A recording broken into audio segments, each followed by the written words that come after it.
10th science में पूरा chapter रासायनिक अभिक्रियाएं एवं समीकरण फुल चैप्टर नंबर 1 एक ही वीडियो में उपलब्ध कराया जा रहा है। रासायनिक अभिक्रियाओं के प्रकार क्लास 10th का जो हमारा फर्स्ट चैप्टर है उसमें टाइप्स ऑफ केमिकल रिएक्शंस या रासायनिक अभिक्रियाओं के प्रकार दिए हैं। जो सबसे पहली रासायनिक अभिक्रिया जिसका अध्ययन हमें करना होता है वो है संयोजन अभिक्रिया, कॉम्बिनेशन रिएक्शन। नाम से ही हमें पता चल रहा है कि यहाँ कॉम्बिनेशन हो रहा है, मतलब संयोजन हो रहा है। तो बच्चों, जिसमें संयोजन होता है मतलब जिसमें दो या दो से अधिक अभिकारक मिलते हैं, है ना, और मिलकर एक बना दे, मतलब एकल उत्पाद बना दे, मतलब सिंगल सब्सटेंस बना दे। दो या ज्यादा सब्सटेंस मिल जाए और एक सब्सटेंस बना दे, मतलब दो या अधिक अभिकारक मिले और एकल उत्पाद बनाते हैं, तो उसे हम संयोजन अभिक्रिया कहते हैं। मतलब वो संयोजित हो जाए, जैसे यहाँ ये दो संयोजित हो गए, है ना, और ये एक बना दिया, ये दो संयोजित हो गए और ये एक बना दिया। तो ये जो अभिक्रिया होगी इसे हम कहेंगे संयोजन अभिक्रिया, जिसमें दो या दो से अधिक अभिकारक मिलकर एकल उत्पाद बनाते हैं, तो उसे हम क्या कहते हैं? संयोजन अभिक्रिया। जैसे यहां देखिए आप संयोजन अभिक्रिया का यह उदाहरण, जैसे यहां ये कैल्शियम ऑक्साइड दिया है ना। ये कैल्शियम ऑक्साइड जो है सॉलिड रूप में यहां पर है, और आपने देखा होगा इसको, ये बिना बुझा हुआ चूना है, लाइम या क्विक लाइम जिसको हम कहते हैं, और ये बाजार में हमें उपलब्ध होता है, जिसको हम पुताई के लिए घरों में लाते हैं। और इसको लाकर फिर हम क्या करते हैं? पानी के अंदर डालते हैं। तो अगर हम किसी धातु के बर्तन में, है ना, इसको लाकर अगर पानी इसमें मिला दें तो हम देखेंगे कि वो पूरा बर्तन गर्म हो जाता है।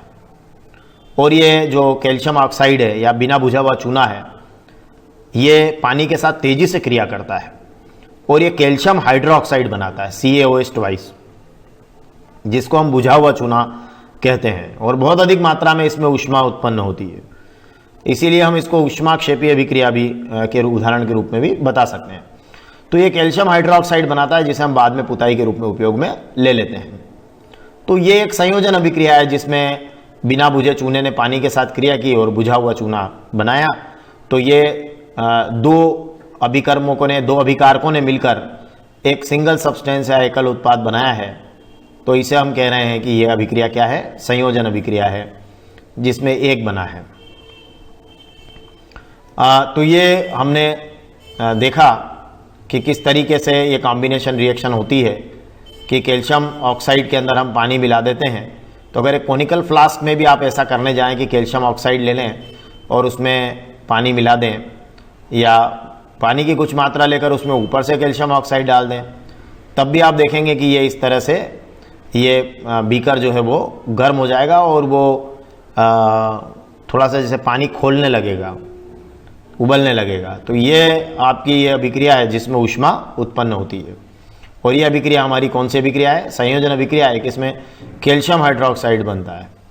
अब एक और एग्जांपल हम यहाँ लेते हैं कि जब आप यहाँ देख लीजिए, जब मैग्नीशियम और ऑक्सीजन कंबाइन होते हैं, ठीक है, तो जब ये गर्म करते हैं, मैग्नीशियम और ऑक्सीजन कंबाइन होते हैं, तो ये मैग्नीशियम ऑक्साइड बनता है, MgO। जैसे आपने काफ़ी एक प्रचलित रिएक्शन भी सुनी होगी कि जब मैग्नीशियम रिबिन को एयर में जलाया जाता है, तो आपने देखा है, जैसे ये मैग्नीशियम रिबिन को आपने पकड़ा और इसको आपने एयर में इस तरह से बर्न करते हैं, तो ऑक्सीजन के साथ वो संयोजन क्रिया करती है। ऑक्सीजन के साथ संयोजन क्रिया करने के साथ में वो मैग्नीशियम ऑक्साइड बनाती है। तो ये मैग्नीशियम ऑक्साइड यहाँ पर इस तरह से चूर्ण के रूप में, जैसे इसको कहते हैं ना, ऐश के रूप में, मतलब आखिरी में जो बचा हुआ है, इस तरह से वाच ग्लास में यहाँ इकट्ठा हो जाता है। तो ये इस तरह से हमें मैग्नीशियम ऑक्साइड इसके अंदर प्राप्त होता है। तो ये अभिक्रिया भी हम कहेंगे कि संयोजन अभिक्रिया है, क्योंकि इसमें मैग्नीशियम और ऑक्सीजन संयुक्त हुए हैं, संयोजित हुए हैं और उन्होंने मैग्नीशियम ऑक्साइड बनाया है। अब इससे उलट अभिक्रिया भी होती है, जिसको हम डीकम्पोजिशन रिएक्शन कहते हैं या वियोजन अभिक्रिया कहते हैं। जैसे इसमें क्या होगा कि संयोजन में दो या अधिक अभिकारक मिले थे और एकल उत्पाद बनाया था। तो अब यहाँ एकल अभिकर्मक टूटेगा, है ना, एक कंपाउंड स्प्लिट्स होगा, एक कंपाउंड टूटेगा और वो 2 या 2 से अधिक नए उत्पाद बना देगा, सिंपलर सब्सटेंसेस बना देगा 2 या 2 से अधिक। तो जैसे मान लीजिए आपने यहाँ ये लाइमस्टोन लिया, आपने कैल्शियम कार्बोनेट लिया और इसको आपने ऊष्मा दे दी, तो वह कैल्शियम ऑक्साइड में बदला और कार्बन डाइऑक्साइड में कन्वर्ट हुआ। तो इसका मतलब ये कैल्शियम ऑक्साइड और कार्बन डाइऑक्साइड में वियोजित हो गया। तो ये एक यौगिक 2 अन्य नए उत्पाद बना रहा है। तो इस तरह से अभिक्रिया क्या है, डीकम्पोजिशन है ना, कि जिसमें एकल अभिकर्मक टूटकर 2 या 2 से अधिक नए उत्पाद बनाता है। अब 2 से अधिक भी बनाता है, इसका एग्जांपल ये यहां देख लीजिए आप, है ना। और ये जो डीकम्पोजिशन होता है इसको हम थर्मल डीकम्पोजिशन भी कहते हैं, मतलब ये ऊष्मीय वियोजन अभिक्रिया भी है, क्योंकि इसमें ऊष्मा के द्वारा ये डीकम्पोजिशन होता है, तो इसलिए इसको हम ऊष्मीय वियोजन अभिक्रिया भी कहते हैं। अब जैसे फेरस सल्फेट है, तो फेरस सल्फेट को भी क्या होता है कि फेरस सल्फेट भी डीकम्पोज होता है, जिसको फेरस सल्फेट को अगर आपने ऊष्मा दिया, इसको एक परख नली में लेकर अगर आपने गर्म किया तो ये फेरिक ऑक्साइड बनाता है और फेरिक ऑक्साइड के साथ सल्फर डाइऑक्साइड और सल्फर ट्राइऑक्साइड गैस बनाता है। तो इस तरह से ये भी आपका क्या हुआ कि आपने फेरस सल्फेट को गर्म किया और ये एक टेस्ट ट्यूब में आपने इसको लेकर गर्म किया, तो ये सल्फर डाइऑक्साइड और सल्फर ट्राइऑक्साइड गैस बनेगी और ये फेरिक ऑक्साइड जो है ये परख नली में लास्ट में यहाँ पर नीचे जमा हो जाएगा। तो ये यहाँ पर एक सब्सटेंस 3 सब्सटेंस के अंदर स्प्लिट हुआ है। तो ये भी ऊष्मीय वियोजन या थर्मल डीकम्पोजिशन रिएक्शन है, क्योंकि यहाँ भी ऊष्मा की जरूरत लगी है। एक्चुअली यहाँ हम जो ये फेरस सल्फेट लिख रहे हैं, ये लेबोरेटरी में जो हमें फेरस सल्फेट मिलता है वो फेरस सल्फेट हेप्टाहाइड्रेट होता है, मतलब FeSO4.7H2 होता है। तो इसमें 7 अणु क्रिस्टलन जल होता है। तो पहले गर्म करते हैं तो वो जल के अणु जो है क्रिस्टलन जल अलग होता है। तो जो फेरस सल्फेट का हमारा जो कलर होता है वो थोड़ा सा वाइट कलर में कन्वर्ट होता है ना। पहले थोड़ा सा हल्का सा आप कहें कि जो हमारा फेरस सल्फेट होता है वो थोड़ा ग्रीन कलर में रहता है, लेकिन वो बाद में हल्का सा वो वाइट कलर में कन्वर्ट हो जाता है। और फिर उसके बाद जब आप उसको और गर्म करते हैं तो वह आपका फेरिक ऑक्साइड से वो ब्राउन कलर में कन्वर्ट हो जाता है और सल्फर डाइऑक्साइड और सल्फर ट्राइऑक्साइड गैस निकल जाती है। तो इस तरह से ये यहाँ पर हम देख रहे हैं कि फेरस सल्फेट जो है विघटित होकर या बटकर या टुकड़ों में टूटकर या वियोजित होकर डीकम्पोज होकर फेरिक ऑक्साइड, सल्फर डाइऑक्साइड और सल्फर ट्राइऑक्साइड बनाता है। और हमें अपने मुंह को वैसे इससे दूर रखना चाहिए, लेकिन अगर आप दूर से इसकी गंध लेने का प्रयास करेंगे तो आपको यहाँ पर सल्फर के जलने जैसी गंध आएगी, जो SO2 गैस बनने के कारण होता है। तो इस तरह से ये वियोजन अभिक्रिया को भी आप आसानी से समझ सकते हैं। तो संयोजन और वियोजन में हमने एक बात समझ ली कि संयोजन मतलब जिसमें 2 या 2 से अधिक अभिकारक मिलकर एकल उत्पाद बनाएंगे, और वियोजन जिसमें एकल अभिकर्मक टूटकर 2 या 2 से अधिक नए उत्पाद बनाएगा। मतलब ये एक दूसरे की बिल्कुल उल्टी अभिक्रियाएं आप इनको कह सकते हैं। और हम ये भी देख रहे हैं कि इन 2 उदाहरणों में हमने ऊष्मा दी है, और ऊष्मा इन दो उदाहरणों में हमने यहाँ देखा कि यहाँ हमको क्या करना पड़ा कि हमको इस जगह हमको ऊष्मा मिली है। मतलब ये यहाँ पर हमको क्या हुआ कि बहुत अधिक मात्रा में ऊष्मा उत्पन्न हुई है इस उदाहरण के अंदर हमने देखा, जबकि यहाँ हम देख रहे हैं कि हमें उसको ऊष्मा देना होती है, दे रहे होते हैं। तो ये अलग अलग इस तरह से ऊष्माक्षेपी और ऊष्माशोषी अभिक्रियाओं के भी उदाहरण हो सकते हैं। ऊष्माक्षेपी अभिक्रिया वे अभिक्रियाएं होती है जिसमें ऊष्मा उत्पन्न होती है, और ऊष्माशोषी वे अभिक्रियाएं जिसमें ऊष्मा हमें देना होती है, मतलब ऊष्मा लेकर वे अभिक्रियाएं संपन्न होती है। तो चलिए आगे बढ़ते हैं। अब 2 महत्वपूर्ण रिएक्शंस पर आते हैं। यह है डिस्प्लेसमेंट रिएक्शन या विस्थापन अभिक्रियाएं। तो विस्थापन अभिक्रियाओं में क्या होता है कि जिसमें एक तत्व क्या करता है, एक ऐसी अभिक्रिया होती है जिसमें एक तत्व जो दूसरे तत्व को उसके यौगिक में से प्रतिस्थापित कर देता है। मतलब one element takes the place of another element in a compound. जैसे मान लीजिए ये एक तत्व है आयरन, और ये दूसरे तत्व का यौगिक का विलयन है कॉपर सल्फेट का, एक दूसरा तत्व कॉपर है और उसका जो विलयन है कॉपर सल्फेट का विलयन है ब्लू सॉल्यूशन, जिसको हम बता रहे हैं। तो ये आयरन की नेल को जब हम कॉपर सल्फेट के ब्लू सॉल्यूशन में डालेंगे, है ना, ग्रे कलर की नेल है और इसको आपने कॉपर सल्फेट के नीले कलर के सॉल्यूशन में डाला, तो आप देखते हैं कि ये कॉपर सल्फेट का सॉल्यूशन तो इस तरह से होता है, और ये नेल आपकी यहाँ देखिए, ये इस तरह से नेल यहाँ पड़ी है, ये नेल है और ये कॉपर सल्फेट का सॉल्यूशन है। तो आप इसको जब इसके अंदर डालते हैं तो आप देखते हैं कि ये आयरन जो है ये इस कॉपर की जगह ले लेता है, मतलब ये इसको प्रतिस्थापित कर देता है, यहाँ से इसकी जगह चला जाता है और इसकी जगह चला जाता है और ये आयरन सल्फेट बना देता है, जिसका सॉल्यूशन ग्रीनिश होता है, मतलब लाइक दिस, थोड़ा सा ऐसा इस टाइप का सॉल्यूशन बनकर आएगा। ये देखिए आप, ये ग्रीनिश सॉल्यूशन बनेगा। और साथ में ये क्या हुआ, ये कॉपर जो है ये अलग होगा, तो ये कॉपर क्या कर रहा है, देखिए इस नेल के ऊपर जाकर जमा हो गया है। तो इस तरह से ये डिस्प्लेसमेंट रिएक्शन होती है। तो इसमें क्या होता है कि अब ये अगर आप देखना चाहें डिस्प्लेसमेंट रिएक्शन को, ये डायग्राम्स आप देख रहे हैं, और अगर इनका वीडियो आप देखना चाहें तो आप YouTube पर केवल displacement reaction by Gajendra Singh Rathore type कर दीजिएगा, ये स्पेलिंग आप देख लीजिएगा, इसको आप टाइप कर दीजिएगा। तो ये वाली जो है 3-3.5 मिनट का एक वीडियो हमने इसका बनाया हुआ है, जिसमें पूरी क्रिया बताई गई है, तो ये आपको उसमें दिखाई देगी। तो इसमें हमने क्या देखा कि इसमें आयरन क्या कर रहा है, आयरन क्या कर रहा है इसमें, वो कॉपर को कॉपर सल्फेट के सॉल्यूशन में से क्या कर देता है, डिस्प्लेस कर देता है आयरन, है ना, विस्थापित कर देता है। अब इसका कारण क्या है, इसका कारण ये है कि आयरन कॉपर से ज्यादा रिएक्टिव है, तो जो ज्यादा रिएक्टिव होता है ना वो कम रिएक्टिव को डिस्प्लेस कर देता है। तो कॉपर कम रिएक्टिव है तो आयरन ज्यादा रिएक्टिव है, तो आयरन कॉपर को क्या कर देगा, डिस्प्लेस कर देगा, तो ये इसकी जगह आ जाएगा, तो फिर ये आयरन सल्फेट बन जाएगा और कॉपर अलग हो जाएगा। और इस तरह से देखिए नेल के ऊपर ये कॉपर जमा है और ये आयरन सल्फेट का ग्रीनिश सॉल्यूशन है, और ये आपका कॉपर सल्फेट का देखिए ये ब्लू सॉल्यूशन है, ठीक है। और ये आयरन की अपनी ये नेल थी, आप इसकी अपनी कील जिसको हम कहते हैं, ये हमने ली थी।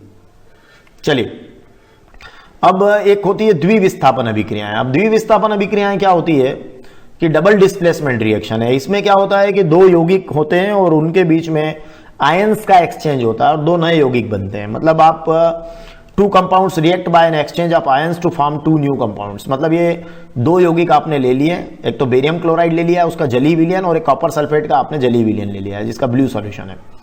तो ये फिर बाद में आपका क्या करेंगे कि ये दोनों को जब आप ऐड करेंगे तो ये बेरियम सल्फेट का व्हाइट पीपीटी सॉलिड में निकालेगा और ये कॉपर क्लोराइड का जो है जली विलियन उसमें रह जाएगा। तो यहाँ क्या हुआ है, यहाँ ये हुआ है कि ये बेरियम क्लोराइड सॉल्यूशन है और आपने इसको क्या किया कि ये देखिए हमने इस तरह से बेरियम क्लोराइड, यहाँ भी आप ये वीडियो को भी आप देख सकते हैं, आप डबल डिस्प्लेसमेंट रिएक्शन बाय करके आप नाम लिख दीजिएगा तो ये भी आपकी आ जाएगी। तो इसमें देखिए ये बेरियम क्लोराइड का सॉल्यूशन है और ये कॉपर सल्फेट का सॉल्यूशन है। ये जब आप मिलाते हैं तो यहाँ क्या होगा कि ये आपका देखिए इस तरह से ये देखिए व्हाइट पीपीटी आपके आ गए बेरियम सल्फेट के और ये कॉपर क्लोराइड इसके अंदर बचा हुआ है।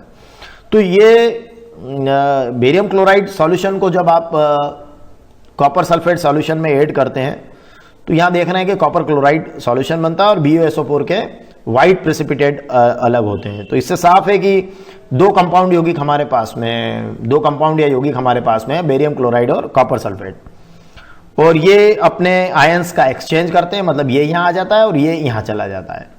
तो ये आयनों का एक्सचेंज होता है और ये आपका बेरियम सल्फेट, ये बेरियम यहाँ आ गया और कॉपर वहाँ चला गया, तो बेरियम सल्फेट और कॉपर क्लोराइड को बना देते हैं। तो इस प्रकार हम देखते हैं कि ये विस्थापन और द्विविस्थापन अभिक्रियाएं संपन्न होती है। विस्थापन अभिक्रिया में एक तत्व दूसरे तत्व को उसके यौगिक में से प्रतिस्थापित करता है, मतलब सिंगल डिस्प्लेसमेंट होता है। और डबल डिस्प्लेसमेंट में क्या होता है कि आयनों का एक्सचेंज हो जाता है, मतलब दोनों जगह से वो अदला बदली कर लेते हैं। यहां इस रिएक्शन में अदला बदली हो रही, तो ये डबल डिस्प्लेसमेंट है। चलिए अब हम अगली रिएक्शन पर आते हैं। यह है हमारी ऑक्सीकरण और अपचयन अभिक्रियाएं, मतलब उपचयन और अपचयन। उपचयन ऑक्सीकरण को हम ऑक्सीडेशन बोलते हैं और अपचयन को हम रिडक्शन अभिक्रिया बोलते हैं। तो जो ऑक्सीकरण अभिक्रियाएं होती है उसे हमें समझना होगा कि उसमें जो खास बात है, क्योंकि ये आप 10th के लेवल पर थोड़ा सा आपको दिक्कत हो सकती है, तो इसको सरल शब्दों में समझें तो अभिक्रिया के समय जब किसी भी पदार्थ में ऑक्सीजन की वृद्धि हो जाए, है ना, the addition of oxygen to a substance, ठीक है, तो हम कहेंगे कि ये ऑक्सीकरण अभिक्रिया हुई है। अब किसी अभिक्रिया में हाइड्रोजन की कमी हो जाती है तो the removal of hydrogen from a substance भी कहलाती है ऑक्सीकरण अभिक्रिया है। जबकि अपचयन अभिक्रियाओं में क्या होता है कि जब किसी पदार्थ में ऑक्सीजन की कमी हो जाती है, removal of oxygen from A substance, तो हम कहते हैं कि रिडक्शन हुआ है, अपचयन हुआ है। लेकिन उसी समय हाइड्रोजन की वृद्धि, अगर किसी अभिक्रिया में ऐसा भी हो जाए, किसी अन्य अभिक्रिया में कि हाइड्रोजन की वृद्धि हो, तो आप कहेंगे कि the addition of hydrogen to a substance, तो ये हो जाएगी अपचयन अभिक्रिया। खैर अभी हम इसको सरल भाषा में ऐसे समझें कि हमारे एक एग्जाम्पल से समझकर उसको देखना चाहें अगर हम, तो हम ऐसा कह सकते हैं कि अभिक्रिया के समय जब किसी पदार्थ में ऑक्सीजन की वृद्धि हो, एडिशन ऑफ ऑक्सीजन हो, तो आप कहना ऑक्सीडेशन हो गया, मतलब ऑक्सीकरण हो गया। इसको हम कहेंगे उपचयन।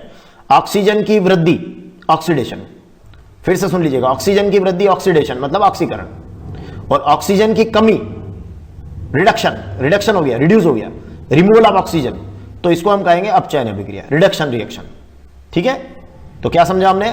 ऑक्सीजन की वृद्धि तो ऑक्सीकरण, एडिशन ऑफ ऑक्सीजन, और ऑक्सीजन की कमी द रिमूवल ऑफ ऑक्सीजन, अपचयन अभिक्रिया। ठीक है, तो अब दो बातें ध्यान रखेंगे हम केवल।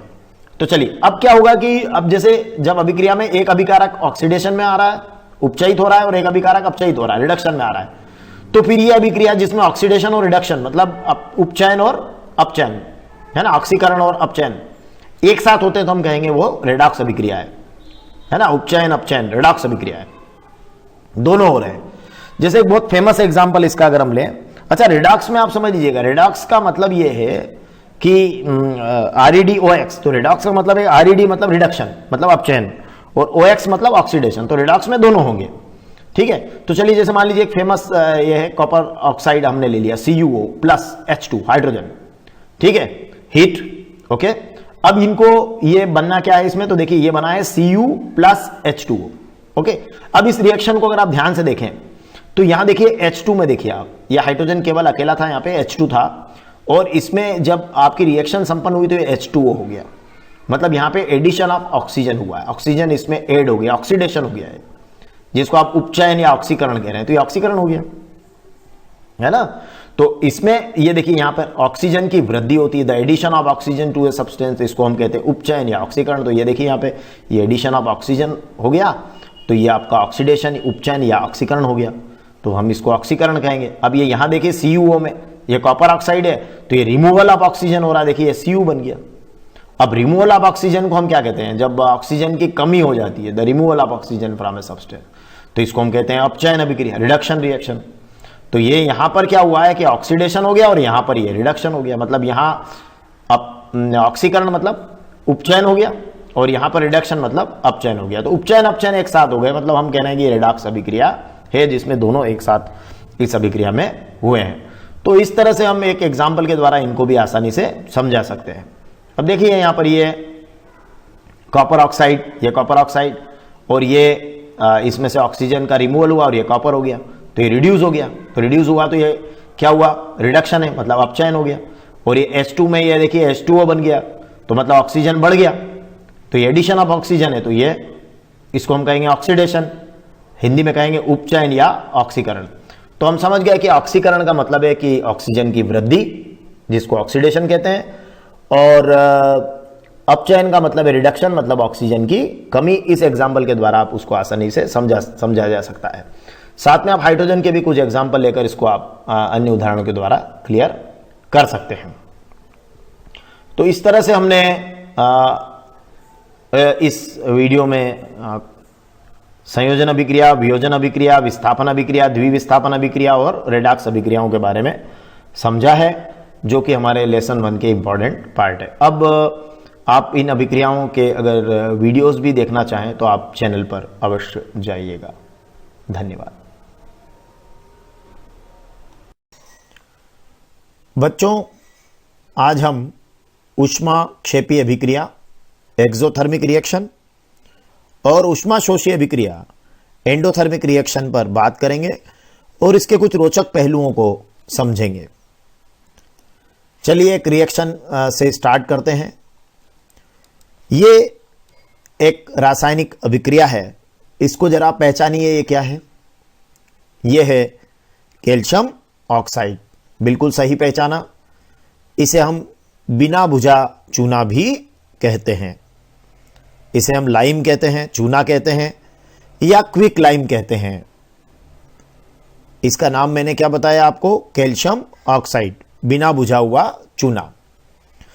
तो बच्चों, जब ये बिना बुझा चूना जल के साथ H2O के साथ क्रिया करता है, यह क्रिया बहुत तेजी से होती है, तीव्रता के साथ होती है, तो फिर कैल्शियम हाइड्रोक्साइड बनता है। कैल्शियम हाइड्रोक्साइड को हम क्या कहते हैं? स्लैग्ड लाइम बोलते हैं। हम इसे बुझा हुआ चूना कहते हैं। तो कैल्शियम हाइड्रोक्साइड को हम कहते हैं बुझा हुआ चूना और कैल्शियम ऑक्साइड को हम कहते हैं बिना बुझा चूना। तो बिना बुझा चूना जब जल के साथ क्रिया करता है तो बुझा हुआ चूना बन जाता है और इसमें काफी मात्रा में या लार्ज अमाउंट में ऊष्मा भी हमें प्राप्त होती है। तो फिर यह अभिक्रिया कहलाएगी ऊष्मा क्षेपी अभिक्रिया, क्योंकि इसमें एक बड़े अमाउंट पे हमें ऊष्मा प्राप्त हुई है, तो इसे हम कहेंगे एक्सोथर्मिक रिएक्शन। तो बच्चों ये अभिक्रिया आपने सामान्य तौर पर देखी होगी कि जब हम बाजार से चूना लेकर आते हैं और उसको एक पात्र के अंदर, मिट्टी के पात्र के अंदर जब उसको रखकर पानी उसमें डालते हैं तो हम देखते हैं कि वो क्या होता है, तब वो पात्र गर्म होने लगता है और काफी बड़े अमाउंट में ऊष्मा हमें वहां प्राप्त होती है। तो ये calcium oxide CaO plus H2O जल और ये रिएक्शन हुई CaOH ट्वाइस कैल्शियम हाइड्रोक्साइड और हमें ऊष्मा प्राप्त हुई। तो इस अभिक्रिया को हम कहेंगे ऊष्मा क्षेपी अभिक्रिया, एक्सोथर्मिक रिएक्शन। तो बच्चों ऊष्मा क्षेपी अभिक्रिया की फिर परिभाषा क्या हुई कि जिन रासायनिक अभिक्रियाओं में ये रासायनिक अभिक्रिया हुई और उत्पाद के निर्माण के साथ साथ ऊष्मा भी प्राप्त हो जाए तो हम कहेंगे कि वो रासायनिक अभिक्रिया कैसी है, ऊष्मा क्षेपी रासायनिक अभिक्रिया है। और इसके उदाहरण के तौर पर हमने लिया कि ये जो कैल्शियम ऑक्साइड है बिना बुझा चूना, जब ये जल के साथ तीव्रता से क्रिया करके कैल्शियम हाइड्रोक्साइड बुझा हुआ चूना बनाता है तो इसमें हमें काफी मात्रा में या लार्ज अमाउंट में ऊष्मा प्राप्त होती है। अब बच्चों यहां एक मजेदार बात और हो रही है, हम इस उदाहरण के साथ एक बात और कर सकते हैं कि देखिए इसमें ये दो अभिकारक मिलकर एकल उत्पाद बना रहे हैं, एक उत्पाद बना रहे हैं। तो ये अभिक्रिया, हम इस अभिक्रिया को हम संयोजन अभिक्रिया या कॉम्बिनेशन रिएक्शन के उदाहरण के रूप में भी दे सकते हैं कि ऐसी अभिक्रिया जिसमें दो या दो से अधिक अभिकारक मिलकर एकल उत्पाद बनाते हैं तो हम उसे कहते हैं संयोजन अभिक्रिया, कॉम्बिनेशन रिएक्शन। तो यह अभिक्रिया फिर संयोजन अभिक्रिया के उदाहरण के रूप में भी दी जा सकती है। तो आपको एग्जाम्पल में दो एग्जाम्पल तैयार करने की आवश्यकता नहीं होगी, आप संयोजन अभिक्रिया या कॉम्बिनेशन रिएक्शन के एग्जाम्पल में भी ऊष्माक्षेपी अभिक्रिया या एक्सोथर्मिक रिएक्शन का एग्जाम्पल दे सकते हैं। चलिए हम बात करते हैं अब ऊष्मा शोषी अभिक्रिया एंडोथर्मिक रिएक्शन के ऊपर। तो एंडोथर्मिक रिएक्शन में क्या होगा बच्चों, देखिए एक एग्जाम्पल ले लेते हैं हम।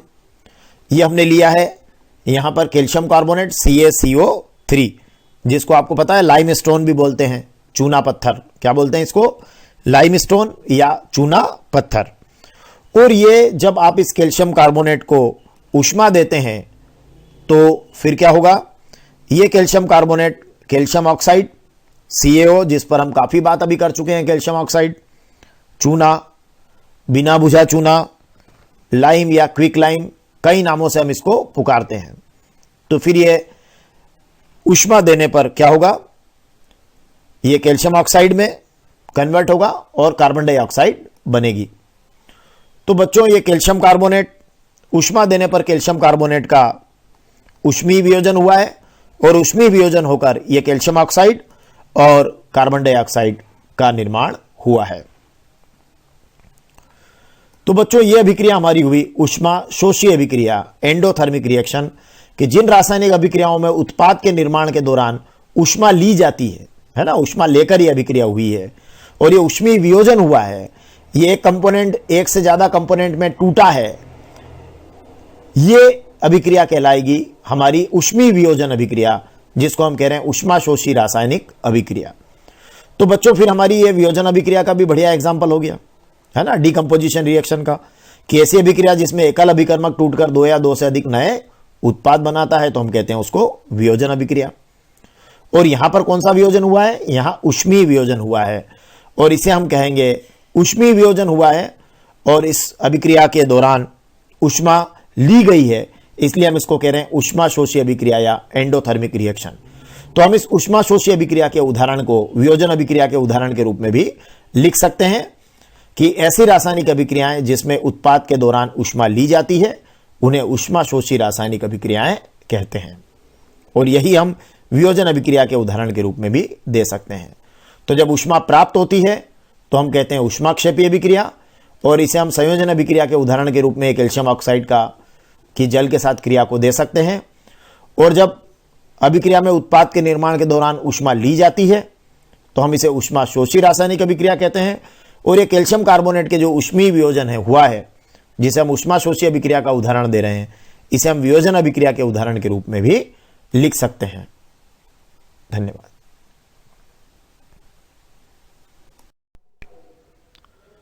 अवक्षेपण अभिक्रिया और द्विविस्थापन अभिक्रिया एक साथ एक ही उदाहरण से 2 in 1 10th साइंस। अवक्षेपण अभिक्रिया क्या है? अवक्षेपण अभिक्रिया में जिस अभिक्रिया में अवक्षेप का निर्माण होता है उसे हम कहते हैं अवक्षेपण अभिक्रिया। तो जिस किसी भी अभिक्रिया में अवक्षेप का निर्माण हो उसे हम कहेंगे अवक्षेपण अभिक्रिया। जैसे यहां देखिए, ये बेरियम क्लोराइड है, इस बेरियम क्लोराइड का हमने सॉल्यूशन लिया है, जेली विलियन बेरियम क्लोराइड का सॉल्यूशन लिया है और उसमें कॉपर सल्फेट के सॉल्यूशन को ऐड किया है, BaCl2 barium chloride, CuSO4 copper sulphate. तो बेरियम क्लोराइड के सॉल्यूशन में कॉपर सल्फेट का सॉल्यूशन ऐड किया तो हमें बेरियम सल्फेट के सफेद अवक्षेप प्राप्त होते हैं। ये देखिए BaSO4, ये सॉलिड, तो ये सफेद अवक्षेप प्राप्त होते हैं और कॉपर क्लोराइड का सॉल्यूशन भी हमें प्राप्त हो जाता है।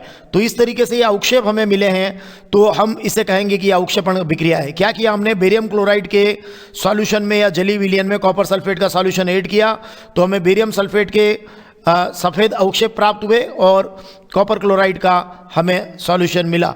तो इस तरीके से यहाँ ये हमें अवक्षेप प्राप्त हुए हैं।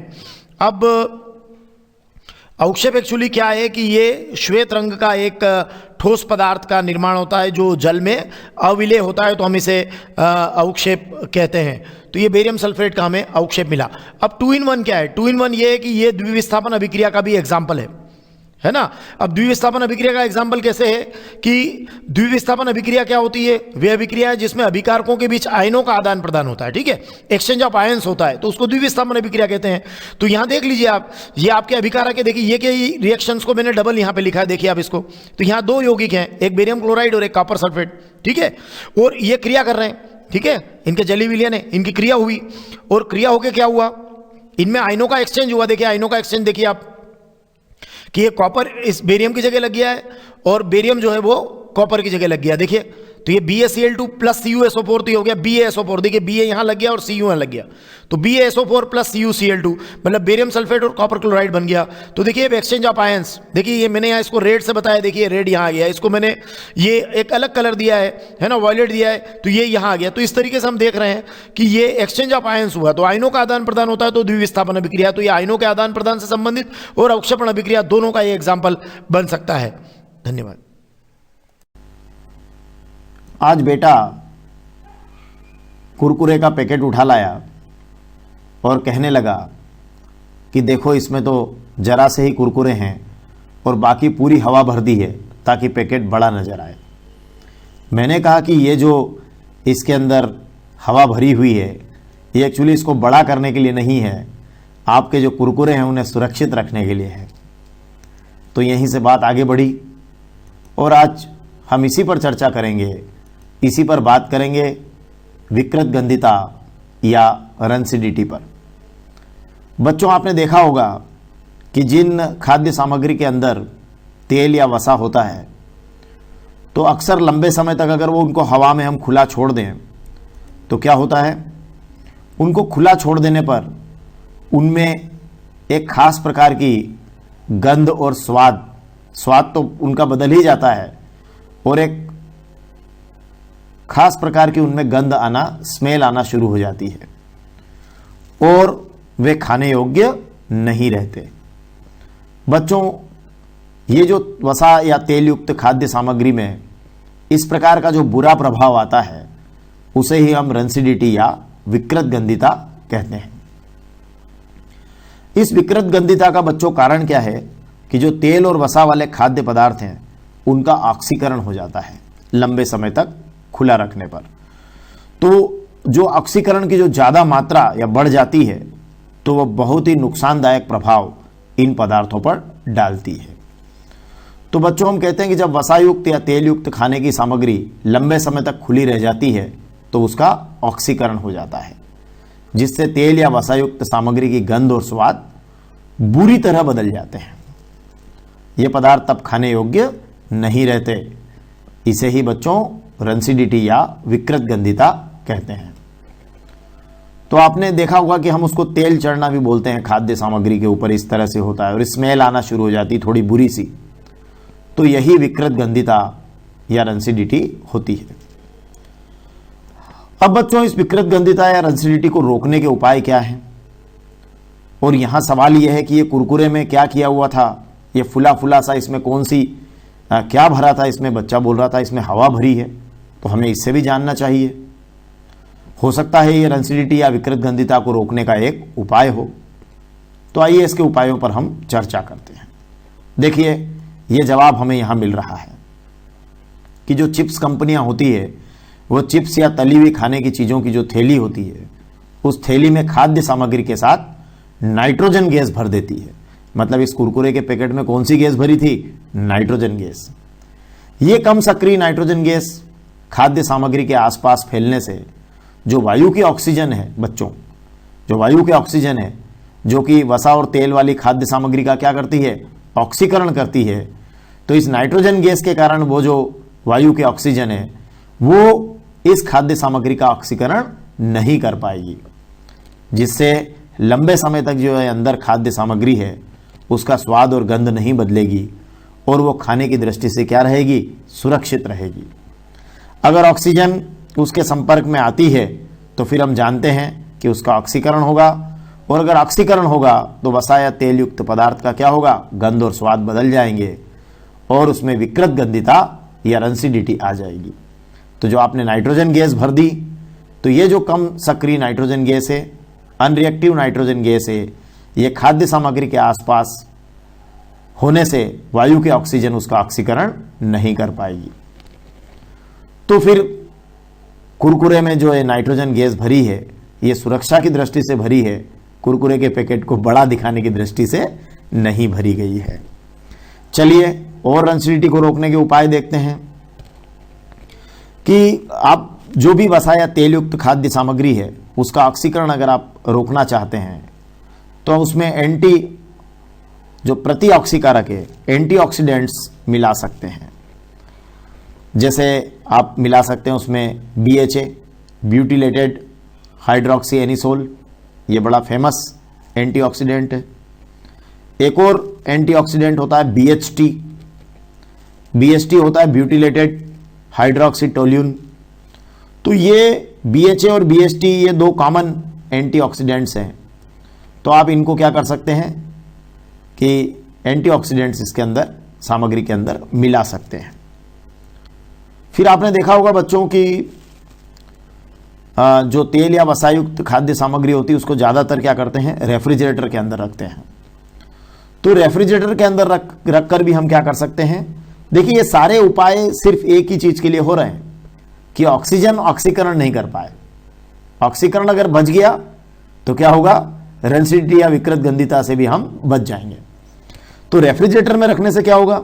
आपको पता है उसके अंदर लो टेम्परेचर होता है। तो जब भी ये खाद्य सामग्री रेफ्रिजरेटर में रखेंगे तो कम ताप के कारण क्या होगा?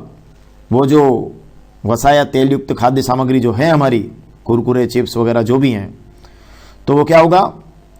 उसके ऑक्सीकरण की गति क्या हो जाएगी? मंद पड़ जाएगी। तो इससे क्या होगा? विकृत गंधिता पर रोक लगेगी। तो ऑक्सीकरण की गति को मंद कर दिया हमने। इसी प्रकार हम एयर टाइट कंटेनर में अगर रख दें वसा या तेल युक्त खाद्य सामग्री को तो बहुत सूक्ष्म मात्रा में ही ऑक्सीजन उसके संपर्क में आ पाएगी और क्या होगा? ऑक्सीकरण फिर वही होगा, मंद पड़ जाएगी और विकृत गंधिता पर अधिक समय तक रोक लगी रहेगी।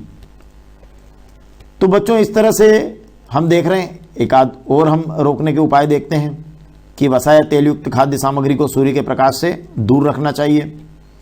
तो आपने देखा होगा कि जहाँ पर आपने नमकीन की शॉप्स वगैरह होगी तो वहाँ हम देखते होंगे कि वे एयर टाइट कंटेनर में तो रखते हैं, कांच के जार वगैरह में, और उसको धूप से हमेशा बचाते हैं। तो जब आप धूप से बचा लेते हैं या सूर्य के प्रकाश से उसको दूर रखते हैं तो उससे क्या होगा? प्रकाश की जो कमी होती है, तो प्रकाश की कमी में ऑक्सीडेशन स्लो डाउन हो जाता है। मतलब वही ऑक्सीकरण की जो प्रक्रिया है वो मंद पड़ जाएगी, जिससे रंसिडिटी या विकृत गंधिता का जो प्रभाव है वो लंबे समय तक नहीं रहेगा या नहीं आ पाएगा। तो इस तरह से हम समझे कि विकृत गंधिता या रंसिडिटी से क्या अभिप्राय है कि जब भी वसायुक्त या तेल युक्त जो खाद्य सामग्री होती है वो लंबे समय तक अगर खुली रह जाती है तो उसका ऑक्सीकरण हो जाता है। तो ऑक्सीकरण होने से क्या होगा, उस सामग्री का जो स्वाद है और गंध है वो बुरी तरह से बदल जाते हैं और वो पदार्थ खाने योग्य नहीं रहते।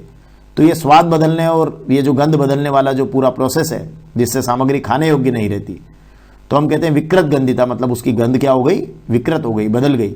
इसे ही हम रंसिडिटी या विकृत गंधिता कहते हैं। और इसके रोकने के तमाम उपाय सिर्फ एक ही बात पर आधारित है कि किसी भी प्रकार से जो वायु के ऑक्सीजन है वो उस खाद्य सामग्री का ऑक्सीकरण नहीं कर पाए या उसके ऑक्सीकरण करने की जो क्रिया है वो मंद पड़ जाए।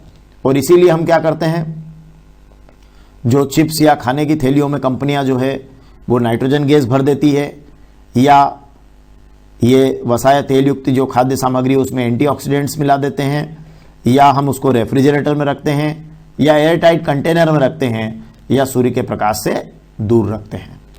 धन्यवाद।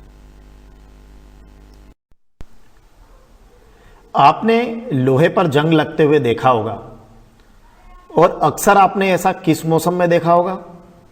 वर्षा ऋतु में या बारिश के टाइम पर, रेनी सीजन में आपने, या रेनी सीजन के बाद आपने देखा होगा कि जो आयरन की या लोहे की वस्तुएं होती है उसमें जंग लग जाती है। तो जो जंग लगना है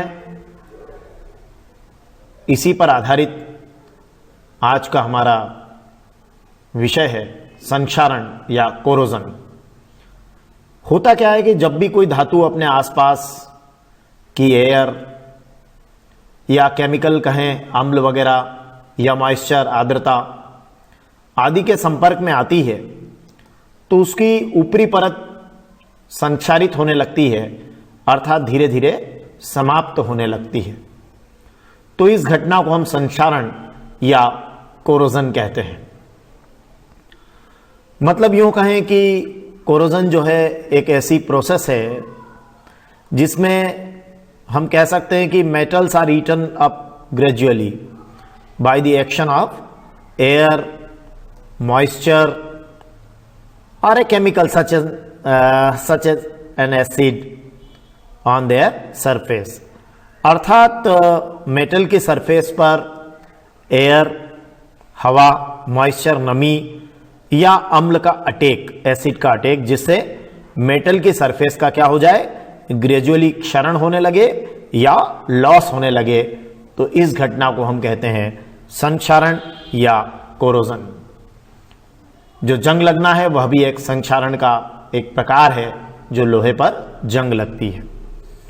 तो चलिए कुछ धातु संक्षारण या मेटल के जो कोरोजन है उसके एग्जाम्पल लेते हैं। सबसे पहले लेते हैं, आपने देखा होगा कि जो चांदी है उसके ऊपर आपने देखा होगा कि वैसे तो चांदी क्या होती है, बहुत हाईली अनरिएक्टिव है और बहुत ब्राइट शाइनी होती है। पर आपने चांदी के ऊपर काली परत, जैसे पुराने चांदी के आभूषण वगैरह या ज्वेलरी वगैरह को आपने देखा होगा तो उसके ऊपर कुछ काली परत सी चढ़ जाती है। तो एक्चुअली वो क्या है, इसका कारण यह है कि जो देखिए यहाँ कुछ चांदी के सिक्कों पर आप देखिए इस तरह से ये काली परत हो गई है। तो इसका कारण क्या है कि जो ये सिल्वर अर्थात चांदी जो वायु में उपस्थित जो सल्फर के साथ अभिक्रिया कर लेती है, मतलब चांदी का वायु में उपस्थित सल्फर के साथ अभिक्रिया करके सिल्वर सल्फाइड की काली परत बनाना इसका कारण है। मतलब क्या होता है कि चांदी लंबे समय में वायु में जो उपस्थित सल्फर है उसके साथ अभिक्रिया करती है और सिल्वर सल्फाइड की काली परत बना देती है।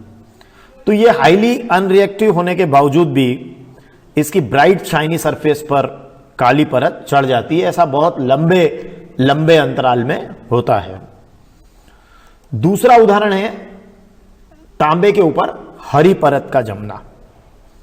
यह आपने देखा होगा कि जो तांबे की जो वस्तुएं होती है, ये सिक्के वगैरह आपने देखे होंगे, उन पर भी आपने देखा होगा कि हरी परत सी जम जाती है।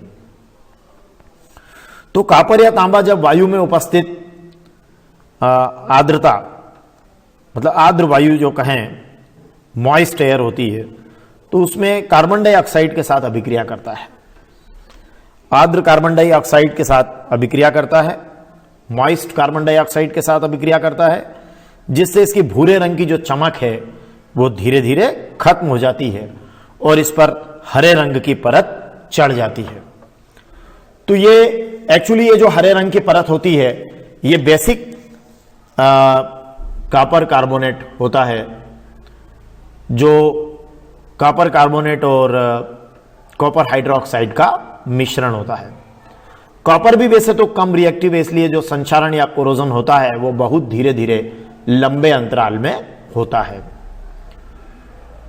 तो यहां हमने देखा कि चांदी के ऊपर ये सल्फर के कारण ऐसा हुआ था, तो यहां हमने क्या देखा कि ये तांबे के ऊपर हमने देखा कि ये कार्बन डाइऑक्साइड के कारण ये हरी परत आई है।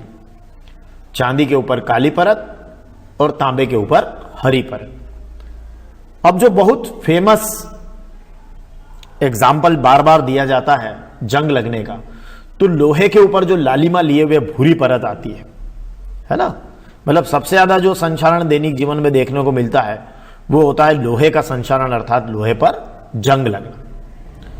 तो लोहे पर जो रेडिश ब्राउन लेयर आ जाती है, देखिए आप ये यहां देखिए जंग लगना, ये रेडिश ब्राउन लेयर आ जाती है।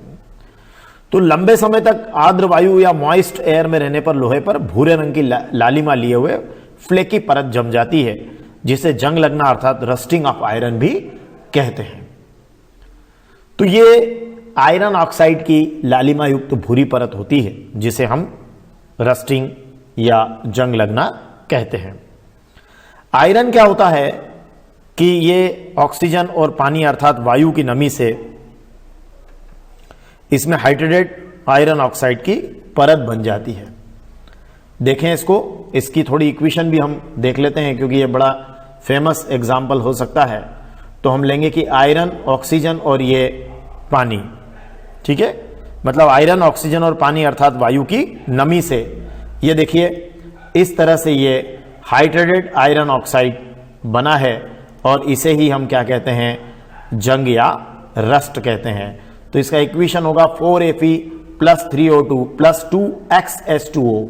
तो ये बनेगा ट्वाइस Fe2O3.XS2O, जहां पर ये जो जंग का हमारा जो सूत्र है या फार्मूला है ट्वाइस Fe2O3.XS2O, जहां X ये पानी के जो पानी कितना इसमें है ये इसको प्रदर्शित कर रहा है, जिसकी मात्रा निर्धारित या निश्चित नहीं है। तो ये हाइड्रेटेड आयरन ऑक्साइड आपका जंग के रूप में इस गाड़ी के ऊपर या आपने देखा होगा कि लोहे की वस्तुओं के ऊपर ये जंग लगता है।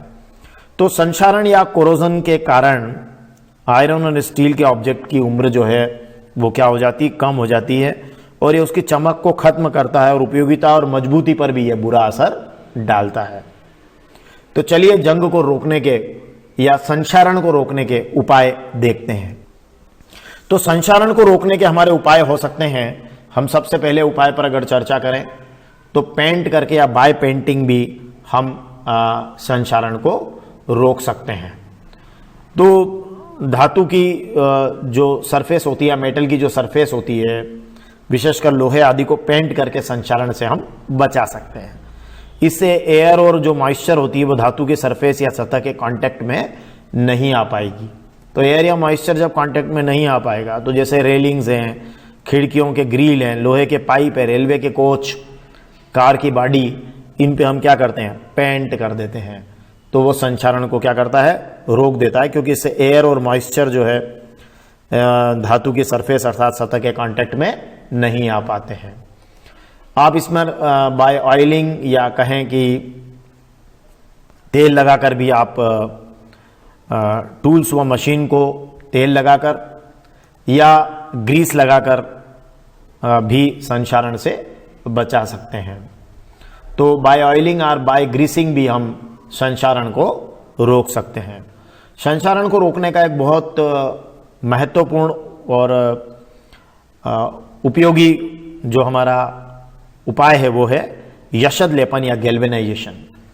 तो यशद लेपन या गैल्वेनाइजेशन करके भी आप संक्षारण को या कोरोजन को रोक सकते हैं। इसमें क्या करते हैं कि ये हम इस तरह से पिघला हुआ जस्ता लेते हैं और पिघले हुए जस्ते में लोहे की वस्तुओं को डुबोकर अर्थात लोहे पर जस्ते की पतली परत चढ़ाकर गैल्वेनाइजेशन या यशद लेपन कर देते हैं। तो ये पिघले हुए जस्ते में लोहे की वस्तुओं को हम डुबोते हैं, आयरन की वस्तुओं को डुबोते हैं और फिर क्या होता है, लोहे पर वो जस्ते की या जिंक की पतली परत चढ़ जाती है और जिसे हम गैल्वेनाइजेशन या यशद लेपन कहते हैं। तो जो नम हवा होती है उसके संपर्क में जिंक धातु जो है वो संक्षारित नहीं होती है। तो बाल्टी, ड्रम, डस्टबिन में जो आयरन शीट हम यूज करते हैं, बाल्टियों में, ड्रम में, डस्टबिन में जो आयरन शीट यूज होती है उस पर जस्ते की परत चढ़ती है। अब सवाल यहां ये उठ सकता है, आपके मन में सवाल आ सकता है कि जिंक तो आयरन से भी ज्यादा रिएक्टिव है, मोर रिएक्टिव देन आयरन, तो फिर ऐसा क्यों हो रहा है कि इसको इसके ऊपर चढ़ाया जा रहा है, इसकी परत को इसके ऊपर चढ़ाया जा रहा है? तो एक्चुअली उसका कारण क्या है कि ये जस्ता क्या करता है कि वायु के संपर्क में जिंक ऑक्साइड बनाएगा जो फिर एयर को पास नहीं होने देगा। तो जब एयर को पास नहीं होने देगा तो आयरन के ऊपर तो जिंक की कोटिंग है और वहां पर जिंक ऑक्साइड बन गया है, वो एयर को आयरन तक पहुंचने ही नहीं देगा। तो फिर क्या होगा कि इस हार्ड जिंक ऑक्साइड के कोटिंग के कारण आपका आयरन या लोहा सुरक्षित रहेगा। तो यशद लेपन करके भी हम संक्षारण को रोक सकते हैं। क्या है यशद लेपन? कि जो लोहे की वस्तुएं हैं उन्हें पिघले हुए जस्ते में डुबोकर अर्थात लोहे पर जस्ते की पतली परत चढ़ाना यशद लेपन या गैल्वेनाइजेशन कहलाता है, जिससे संक्षारण को रोका जा सकता है। और टीन या क्रोमियम का लेपन करके भी हम संक्षारण को रोक सकते हैं, मतलब टीन और क्रोमियम की प्लेटिंग करके भी ऐसा हम कर सकते हैं। तो इलेक्ट्रोप्लेटिंग द्वारा हम जानते हैं कि जो एक धातु पर दूसरी धातु की जो परत होती है या थीन लेयर को आप डिपॉजिट कर सकते हैं और उससे भी आप जंग से बच सकते हैं। क्रोमियम प्लेटिंग का आप सबसे बढ़िया एग्जाम्पल आप लोगों ने हमारे जो दैनिक जीवन में देखा होगा, जो आजकल नल बड़े चमकीले से दिखाई देते हैं, तो यह क्रोमियम प्लेटिंग का ही हमारा लाजवाब कमाल है।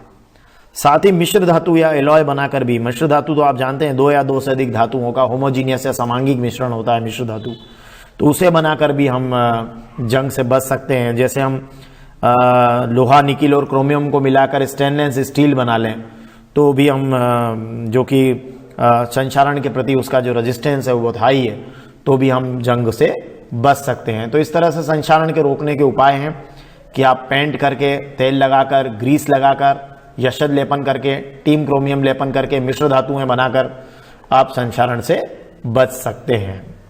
धन्यवाद। क्लास 10th साइंस में रासायनिक समीकरण संतुलित करना हमें आना चाहिए, तो हम रासायनिक समीकरण को संतुलित करते हैं। जैसे मान लीजिए एक हमारे पास रासायनिक समीकरण है NaOH plus H2SO4 Na2SO4 plus H2। तो तीर के निशान के दोनों तरफ जो तत्व हैं, जैसे यहाँ सोडियम है, हाइड्रोजन है, तो तीर के निशान के दोनों तरफ के जो तत्व हैं उनके परमाणुओं की संख्या समान होना चाहिए। मतलब इधर जितने परमाणु किसी तत्व के हैं उतने ही परमाणु इधर होना चाहिए। यौगिक के स्ट्रक्चर को हमें डिस्टर्ब नहीं करना है। जो यौगिक का फॉर्मेशन है उसमें हम कहीं भी बीच में जैसे H2SO4 लिखा है तो इसको H3SO4 नहीं करेंगे या NaOH ट्वाइस नहीं करेंगे, मतलब अपनी ओर से स्ट्रक्चर को डिस्टर्ब नहीं करना है। केवल इनके यहाँ आगे की तरफ हमें कुछ अंक लगाना है, 1 2 3 4 आदि। ये होता है रासायनिक समीकरण को संतुलित करना। अब हम यहाँ अवस्था नहीं लिख रहे हैं, केवल जस्ट संतुलन कर रहे हैं। तो देखिए इस पहले समीकरण को हम संतुलित करने का प्रयास करते हैं।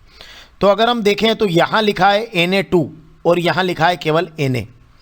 तो ये हीट एंड ट्रायल मेथड है, मतलब हम देखते हैं, यहाँ 2 लगाकर देख लेते हैं। तो 2 लगाकर देखने पर क्या होता है इसको हम देखते हैं।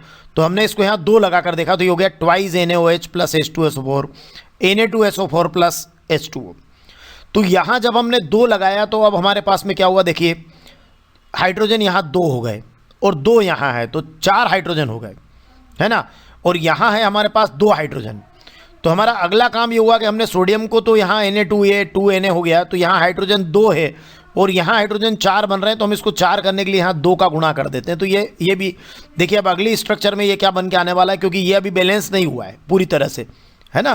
तो अब हम इस यहाँ पर 2 का गुणा करके देखते हैं। तो देखिए twice NaOH plus H2SO4 Na2SO4 plus 2H2O। अब हमारे पास Na2 हो गए, ये Na2, हाइड्रोजन इसमें 4 हो गए, ये 4 हाइड्रोजन। ऑक्सीजन को देख लीजिए, ये 2 यहाँ है और 4 यहाँ है, 6, तो ये 4 यहाँ और 2 यहाँ, ये हो गए 6, ठीक है ना। तो ये इस तरीके से सल्फर, तो ये वैसा का वैसे स्ट्रक्चर इसमें चेंज हुआ ही नहीं है। तो इस तरीके से समीकरण हमारी बैलेंस हो गई। अगली समीकरण को अगर हम देखें तो NaCl plus AgNO3 AgCl plus NaNO3, ये जस्ट एक आप देख रहे हैं कि डबल डिस्प्लेसमेंट हो रहा है, द्विविस्थापन हो रहा है, आयंस का एक्सचेंज हो रहा है, केवल आयनों का आदान प्रदान है।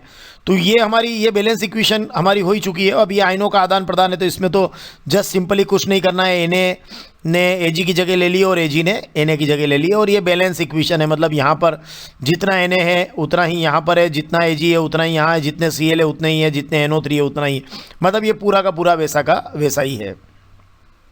अब अगली इक्वेशन हमारी बन रही है BaCl2 plus H2SO4 BaSO4 plus HCl। अगर हम ध्यान से देखें तो यहाँ Ba, यहाँ भी Ba, अब यहाँ Cl2 है और यहाँ Cl है, तो डेफिनेटली यहाँ हम 2 का गुणा कर लेते हैं, फिर देखते हैं आगे, क्योंकि ये तो हिट एंड ट्रायल है, ये हमें देखना है क्या होता है इसमें। तो देखिए अगर हम यहाँ 2 का गुणा करते हैं तो देखिए हो जाता है BaCl2 plus H2SO4 BaSO4 plus 2HCl, ठीक है, 2 का गुणा कर लिया ताकि हमारे क्लोरीन 2 हो जाए। अब जब हमारे क्लोरीन 2 हो गए तो यहाँ हमारे पास 2 हाइड्रोजन भी आया है, तो क्या हाइड्रोजन यहाँ पे 2 है? बिल्कुल है, SO4 ये बना हुआ है यहाँ पर, स्ट्रक्चर कोई दिक्कत नहीं है, Ba को हमने डिस्टर्ब किया ही नहीं। तो ये हमारी इक्वेशन क्या हुई? ये बैलेंस हो गई, ये हमारी समीकरण क्या हुई? संतुलित हो गई। अब हम इस समीकरण को देखते हैं, थोड़ा आप टिपिकल लग रहा है पर डरिएगा मत। देखिए यहाँ पर HNO3 plus CaOH twice CaNO3 whole twice plus H2O। अगर इसको आप ध्यान से देखें तो यहाँ देखें तो 1 हाइड्रोजन ये हो रहा है और 2 ये यहाँ है, तो हाइड्रोजन हो गए 2 और 1 3, ठीक है। अब यहाँ देखिए कितना हाइड्रोजन है? 2 ही है। अब यहाँ ये 3 हो रहे हैं, यहाँ ये 2 है, तो अगर हम ऐसा करें कि यहाँ 2 का गुणा कर दें तो हाइड्रोजन हमारे पास 2 और 2 4 हो जाएंगे, और यहाँ भी 2 का गुणा कर दें तो 2 और 2 4 हो जाएंगे। फिर देखते हैं, है ना। देखिए समझ में आ रहा है, ये 1 हाइड्रोजन है, ये 2 हाइड्रोजन, 1 और 2 3 है, तो यहाँ 2 का गुणा कर देते हैं तो ये 4 बन जाएंगे, और यहाँ भी 2 का गुणा कर दें तो ये भी 4 बन जाएंगे। फिर देखते हैं, तो देखिए अगर हमने ऐसा किया, यहाँ 2 का गुणा किया, तो अब देखिए 2 हाइड्रोजन और ये 2 हाइड्रोजन 4 हो गए, ये यहाँ 4 हाइड्रोजन, ठीक है। अब हमने चूंकि यहाँ जो भी डिस्टर्ब किया उसको एक बार चेक कर लें। NO3 ये देखिए 2 है ना, अभी NO3 को मैं पूरा गिन रहा हूँ, है ना। वैसे मुझे नाइट्रोजन ऑक्सीजन गिनना चाहिए कि नाइट्रोजन 2 ऑक्सीजन 6, तो ये नाइट्रोजन 2 और ऑक्सीजन 6, ठीक है ना। तो ये बराबर हो रहा है। इसका मतलब ये है कि हमारी इक्वेशन यहाँ पे क्या हो गई है, यह पूरी तरीके से क्या हो गई है? बैलेंस हो गई है। क्योंकि ये देखिए जो चेंजेस होने वाले थे वो पूरी तरह से हमने काउंट कर लिया है ना। देखिए यहाँ पर ये 2 लगाने से ऑक्सीजन 2 हुआ है, तो यहाँ भी ऑक्सीजन 2 है हमारे पास ऑलरेडी उपलब्ध है। कैल्शियम में तो कोई चेंज है ही नहीं, है ना, और हाइड्रोजन को देखकर हमने बैलेंस किया है। तो इस तरीके से हम इक्वेशन को बैलेंस कर सकते हैं। धन्यवाद। रासायनिक शब्द समीकरण संतुलित करना, कि अगर कोई रासायनिक समीकरण शब्दों के रूप में लिखी है तो उसे किस प्रकार से हम संतुलित करेंगे। तो रासायनिक समीकरण संतुलित करने के लिए सबसे पहले देखिए यहाँ लिखा है hydrogen plus chlorine, hydrogen chloride. तो हमें क्या करना चाहिए कि सिंपली अगर हमें पता है उसके बारे में तो बहुत ही अच्छी बात है। जैसे हाइड्रोजन यहाँ पर गैस है, क्लोरीन भी गैस है, तो H2 हो जाएगा, या Cl2 हो जाएगा। अगर हमें हाइड्रोजन क्लोराइड के बारे में नहीं पता है तो हमें क्या करना चाहिए? संयोजकता से उसके बारे में पता करना चाहिए। जैसे हाइड्रोजन की संयोजकता यहाँ देखिए, इस जगह आइए आप, यहाँ पर ये यहाँ से यहाँ ये देखिए आप, हाइड्रोजन की संयोजकता कितनी है? 1+, क्लोरीन की है 1-, ठीक है। एक संयोजकता होती है दोनों की, ठीक है। अब ये धनात्मक ऋणात्मक मैं बोल रहा हूँ, तो हाइड्रोजन की 1+ और क्लोरीन की 1-। तो देखिए आप, तो ये अगर क्लास मल्टीप्लाई करते हैं तो फार्मूला बनाने के लिए, तो देखिए ये 1H1 हुआ और ये Cl1 हुआ, मतलब ये HCl बन गया। इस तरीके से क्रॉस मल्टीप्लाई करना है आपको, तो ये हो गया H और ये हो गया Cl, तो ये HCl बन जाएगा हाइड्रोजन क्लोराइड। तो अब यहाँ से आपका देखिए हाइड्रोजन और क्लोरीन, तो H2 + Cl2 और ये HCl बन रहा है। लेकिन आप देख रहे हैं कि यहाँ पर जो कोई भी रासायनिक समीकरण होती है तो उसके तीर के निशान के दोनों तरफ जितने भी तत्व होते हैं उनके परमाणुओं की संख्या समान होना चाहिए। तो यहाँ हाइड्रोजन 2 है, यहाँ हाइड्रोजन HCl में 1 है, तो यहाँ 2 का मल्टीप्लाई करेंगे तो यहाँ बैलेंस हो जाएगा, क्योंकि क्लोरीन भी 2 है और यहाँ Cl भी आपका, ये क्लोरीन भी कितना हो जाएगा? 2 हो जाएगा। तो इस तरीके से ये रासायनिक समीकरण संतुलित की जा सकती है। तो पहले तो हमें उसको सूत्र रूप में लिखना पड़ेगा, मतलब यौगिक के रूप में लिखना पड़ेगा, और देन आफ्टर हमको उसको संतुलित करना पड़ेगा। जैसे यहाँ barium chloride plus aluminium sulphate, barium sulphate plus aluminium chloride लिखा है, तो सबसे पहले हमें बेरियम क्लोराइड के बारे में पता होना चाहिए, एल्यूमिनियम सल्फेट के बारे में पता होना चाहिए, बेरियम सल्फेट के बारे में, एल्यूमिनियम क्लोराइड के बारे में। तो सब इसका इनके जो सूत्र है वो हम संयोजकता से निकाल सकते हैं। क्लास 9th में हमने बहुत अच्छे से इसको किया था। जैसे देखिए बेरियम क्लोराइड के लिए आते हैं, तो देखिए बेरियम के लिए संयोजकता कितनी है, ये हो गया 2+ और क्लोरीन की है 1-। ठीक है, अब क्रॉस मल्टीप्लाई कर दीजिए। अभी क्लोरीन की तो अभी लिखी थी ना हमने 1-, तो क्रॉस मल्टीप्लाई कर दीजिए, तो ये हो गया, देखिए तो ये हो गया बेरियम Ba1 और Cl2, तो ये हो गया BaCl2। हो गया कि नहीं BaCl2? देखिए फिर से बेरियम की 2, क्लोरीन की 1, ठीक है, तो क्रॉस मल्टीप्लाई कीजिए तो Ba1Cl2 मतलब BaCl2 हो गया। ठीक है, अब एल्यूमिनियम सल्फेट के लिए लीजिए, तो एल्यूमिनियम की कितनी है 3, सल्फेट की 2, क्रॉस मल्टीप्लाई कीजिए तो ये हो जाएगा Al2 और SO4 3 मतलब SO4 होल थ्राइस। तो देखिए Al2 SO4 होल थ्राइस, देखिए फिर से एल्यूमिनियम की 3, सल्फेट की 2, क्रॉस मल्टीप्लाई कीजिए Al2 SO4 होल थ्राइस। देखिए बेरियम सल्फेट में देखिए बेरियम की कितनी है 2+, अभी हाल लिखा था हमने बेरियम क्लोराइड में, तो ये बेरियम की 2 और सल्फेट की अभी लिखा हमने एल्यूमिनियम सल्फेट में 2, तो सल्फेट की 2। ठीक है, तो ये देखिए क्रॉस मल्टीप्लाई कीजिए Ba2 SO4 2। ठीक है, तो 2 से 2 का डिवीजन हो रहा है। अगर समान संख्या है तो उनको आप इस तरह से, अगर यहाँ 2 या 2 या 2 या 3 या 3 लिखा हो तो फिर उसको भाग लगाकर 1-1 बना लीजिए, तो ये 1 और 1 हो गया। तो देखिए BaSO4 Ba1 SO4 1, तो ये हो गया BaSO4। ठीक है ना, या आप यूँ भी कह सकते थे Ba2 SO4 2, फिर 2 से 2 को डिवाइड कर दीजिए तो ये हो जाएगा BaSO4, तो ये बेरियम सल्फेट हो गया। अब एल्यूमिनियम क्लोराइड, एल्यूमिनियम की अभी लिखी हमने 3, क्लोरीन की 1, तो देखिए Al1Cl3 मतलब ये हो गया AlCl3। तो अब सबके बारे में हम लिख पाएंगे फार्मूलाज। तो देखिए बेरियम सल्फेट के लिए क्या लिखेंगे और बेरियम क्लोराइड के लिए क्या लिखेंगे, एल्यूमिनियम सल्फेट के लिए क्या लिखेंगे, एल्यूमिनियम क्लोराइड के लिए क्या लिखेंगे। तो सबसे पहले देखिए बेरियम क्लोराइड के लिए, तो बेरियम क्लोराइड के लिए देखिए Ba, ये देखिए Ba और ये Cl2। ठीक है ना, ये Ba का 2 Cl का 1 क्रॉस कर दीजिए BaCl2, ये बेरियम क्लोराइड। एल्यूमिनियम सल्फेट देखिए Al के लिए कितनी थी संयोजकता 3, सल्फेट के लिए 2, तो ये देखिए Al2SO4 होल थ्राइस, ये Al2SO4 होल थ्राइस। फिर अगला क्या है बेरियम सल्फेट, ये देखिए बेरियम की कितनी 2, सल्फेट की भी 2, तो ये हो गया 2 से 2 का डिवीजन 1-1 हो गया है, तो Ba1 SO4 1, तो ये हो गया BaSO4। एल्यूमिनियम क्लोराइड, तो एल्यूमिनियम की 3, क्लोरीन की 1 क्रॉस मल्टीप्लाई Al1Cl3, तो ये हो गया AlCl3। अब बैलेंस करना है। अब बैलेंस करने के तो बहुत सारे रास्ते हैं। अगर आप यहाँ से अगर देख लेते हैं कि मेरे पास क्लोरीन 2 है और यहाँ क्लोरीन कितना है 3 है, तब भी आप बैलेंस कर पाएंगे। अगर आप यहाँ देख लेंगे मेरे पास एल्यूमिनियम 2 है, यहाँ एल्यूमिनियम 1 ही है, तब भी आप बैलेंस कर पाएंगे। मतलब हीट एंड ट्रायल में आप कहीं भी जो इनबैलेंस देखते हैं तो वहाँ से आप उसको शुरू कर सकते हैं बैलेंस में। जैसे Cl2 और Cl3, तो यहाँ अगर मैं 3 का गुणा कर देता हूँ तो ये Cl6 हो जाएगा, और यहाँ अगर मैं 2 का गुणा कर देता हूँ आगे की तरफ, है ना, तो ये Cl6 हो जाएगा।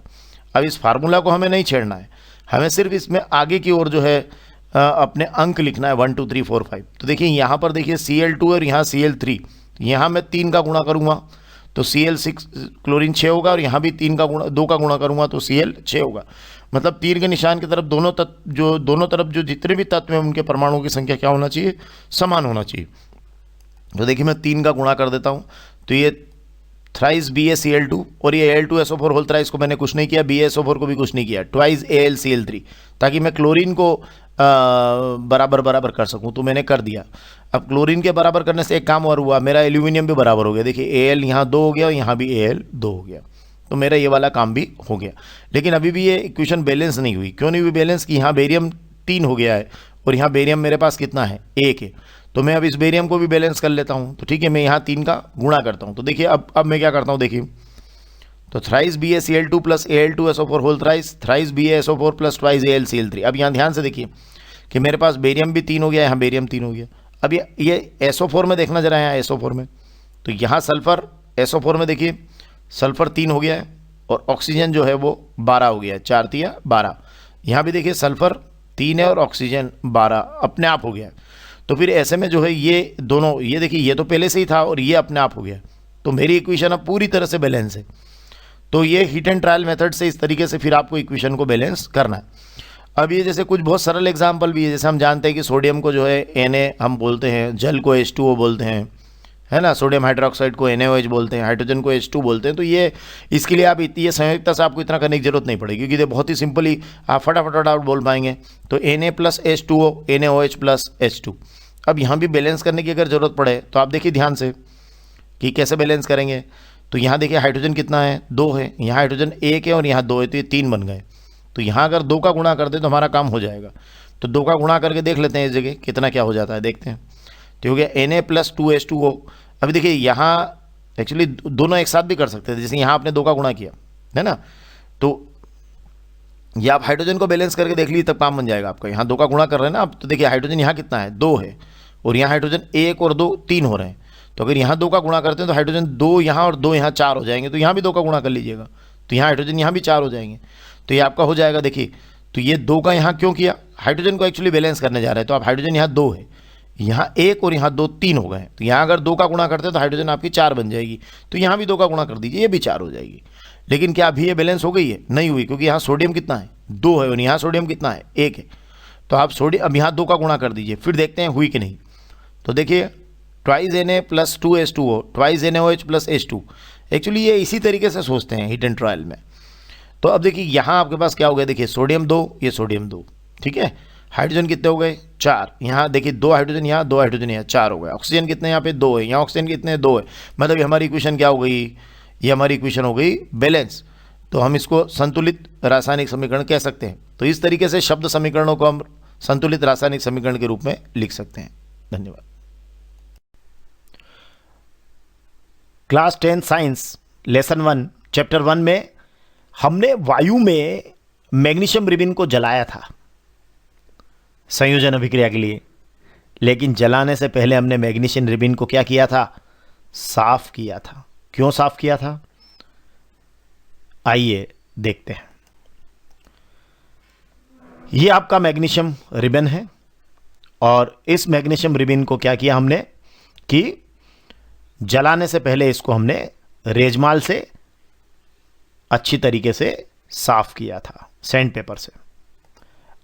और साफ करने के बाद फिर हमने इसको इस तरीके से जलाने का प्रयास किया, और ये श्वेत ज्वाला के साथ इस तरीके से जला और श्वेत चूर्ण हमको मिला था।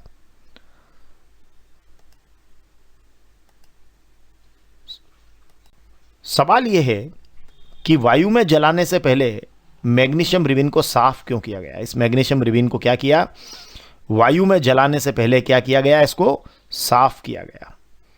अब इसका जो कारण वो ये है कि जो मैग्नीशियम रिबिन है वो किसका बना है, शुद्ध रूप से मैग्नीशियम धातु का बना है। और मैग्नीशियम क्या करता है कि वायुमंडल की ऑक्सीजन से क्रिया करके, ये बहुत क्रियाशील धातु है मैग्नीशियम। तो अगर ये शुद्ध रूप से मैग्नीशियम है, प्योर मैग्नीशियम है, तो ये आपका मैग्नीशियम रिबिन के रूप में है, और ये वायुमंडल की ऑक्सीजन से क्रिया करके इस रिबिन की ऊपरी सतह के ऊपर मैग्नीशियम ऑक्साइड की एक सुरक्षा परत बना लेगा। और मैग्नीशियम ऑक्साइड की जब एक सुरक्षा परत इसके ऊपर बन जाएगी, तो ये परत क्या करेगी कि इसके नीचे जो शुद्ध मैग्नीशियम है उसको आगे क्रिया करने से रोकेगी। क्या हुआ, हम समझे कि जो मैग्नीशियम हमारा है, ये जो रिबन है इसमें शुद्ध मैग्नीशियम है, ठीक है, शुद्ध मैग्नीशियम है। अब जब आपने इसको हवा में लाए तो वायुमंडल की जो ऑक्सीजन है वो क्या करेगी, इससे क्रिया करेगी, और इस पर मैग्नीशियम ऑक्साइड की क्या करेगी, एक परत बना लेगी। तो जो परत यहां पर बन जाएगी, जिसको हम सुरक्षा परत कहते हैं, तो ये जो परत इसके ऊपर बन जाएगी, अब वो मैग्नीशियम इसके नीचे सुरक्षित तो है, लेकिन वो कहां है, इस सुरक्षा परत के नीचे है। और आपको अब क्या करना है, वायु में उसे जलाना है। तो आपको चाहिए शुद्ध मैग्नीशियम। तो आपने क्या किया, सैंड पेपर या रेजमाल से आप उसको रगड़ेंगे। तो अगर हमें उसे जलाना है या उसका दहन करना है, तो हमें रेजमाल या सैंड पेपर से पहले उसकी सतह पर बनी ये मैग्नीशियम ऑक्साइड की जो परत है, इसके ऊपर जो मैग्नीशियम ऑक्साइड की परत बन जाती है, उस परत को क्या करना पड़ेगा, साफ करना पड़ेगा। और जब हम उसकी परत को साफ कर देंगे और फिर जो है हम उसको वायु में उसका दहन करना चाहेंगे या उसे जलाना चाहेंगे तो फिर वो इस तरीके से श्वेत लोह के साथ जलेगी और ये आपका यहाँ पर जलने के पश्चात श्वेत चूर्ण के रूप में मैग्नीशियम ऑक्साइड भी प्राप्त होगा, जो संयोजन अभिक्रिया है। तो हमने समझा कि वायु में जलाने से पहले मैग्नीशियम रिबिन को सिर्फ इसलिए साफ किया जाता है क्योंकि मैग्नीशियम रिबिन जो है वो प्योर मैग्नीशियम रिबिन है, तो वो क्या करेगा, एक अत्यधिक क्रियाशील धातु है, तो वायुमंडल की ऑक्सीजन से क्या करेगा, क्रिया करके इस मैग्नीशियम रिबिन की सरफेस के ऊपर मैग्नीशियम ऑक्साइड की एक सुरक्षा परत बना लेगा और ये परत उस मैग्नीशियम को दबा देगा नीचे। ठीक है, इसके नीचे शुद्ध मैग्नीशियम है। अब हमें जब उसका वायु में दहन करना है मैग्नीशियम रिबिन का, तो हमें वो शुद्ध मैग्नीशियम चाहिए। तो हम क्या करते हैं, उसको रेजमाल से रगड़कर साफ करके सैंड पेपर से उसकी सतह पर बनी हुई जो मैग्नीशियम ऑक्साइड की ऊपरी परत है उसको हम साफ कर देते हैं और फिर उसको दहन के लिए उपयोग में लाते हैं। धन्यवाद।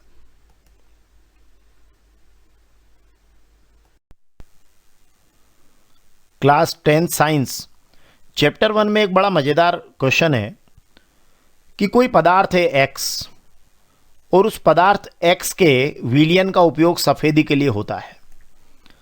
आपको उस पदार्थ का नाम और उसका सूत्र लिखना है और उस पदार्थ X की जल से क्रिया भी बताना है। चलिए देखते हैं। किसी पदार्थ X के विलयन का उपयोग सफेदी के लिए होता है।